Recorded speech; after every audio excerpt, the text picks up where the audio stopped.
কেউ বাবা মা হারা, কেউ কেবল বাবাকে হারিয়েছে, আবার কারো মা অন্যত্র বিয়ে করে চলে গেছেন। কারো মা নেই, বাবা খোঁজ রাখেন না। বড় ভাগ্যবান হলে কোনো মামা, খালা বা চাচা এসে তাদের কাউকে নিয়ে যান। কিন্তু বেশিরভাগই পড়ে থাকে ফাঁকা মাদ্রাসায়, নিঃসঙ্গ ও একাকী। যখন সহপাঠীরা একে একে বাড়ি ফিরে যায়, তখন তাদের কান্না শুরু হয়। তারা জানে তাদের নেওয়ার জন্য কেউ আসবে না। সারা বছর এই কষ্ট প্রকাশ না করলেও ঈদের ছুটির সময় এই দুঃখ যেন কয়েক গুণ বেড়ে যায়।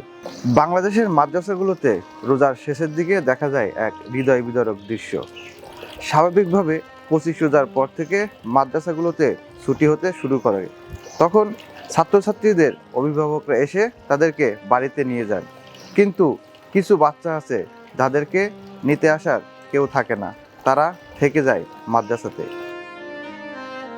এতিম শিশুরা যখন ভাবতে শুরু করে কেন তাদের বাবা মা এত অল্প বয়সে চলে গেলেন, তারা কি আর কিছুদিন বেঁচে থাকতে পারতেন না? এমনকি মামা চাচা কেন তাদের নিতে এলেন না? এই ছোট্ট বয়সেই তারা দুনিয়ার নির্মম বাস্তবতার মুখোমুখি হয়। সরেজমিনে ঢাকার সবুজবাগের মোহাম্মদিয়া আরাবিয়া আদর্শ এতিমখানা ও ছাত্রাবাসে গিয়ে দেখা মেলে এমনই দৃশ্য। কিছু বাচ্চার সৌভাগ্য হচ্ছে বাড়িতে গিয়ে স্বজনের সাথে ঈদ আনন্দ করার, আর অধিকাংশ বাচ্চারাই মাদ্রাসাতেই ঈদ করবেন। তাদেরকেও ঈদের নতুন পোশাকটুকুও পরতে পারবেন না। আমার বাবা নাই, আমার মা আছে। ঈদের সবাই নতুন কাপড় পরে, আমারও নতুন কাপড় পরতে ইচ্ছা করে, কিন্তু আমার বাবা মা নেই। যাওয়া তো জায়গা নেই, এখানে করবো।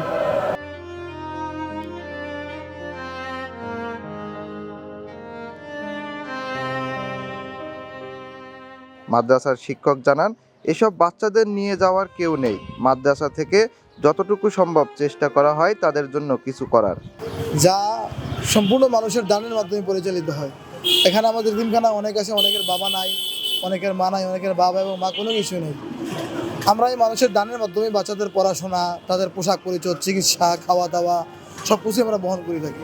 বাচ্চারা ঈদে বাড়িতে যাইতে পারে না, কখনো সম্ভব হলে ঈদের পোশাক হয়, কখনো সম্ভব না হলে পুরান পোশাক দিয়ে বাচ্চারা ঈদ করে।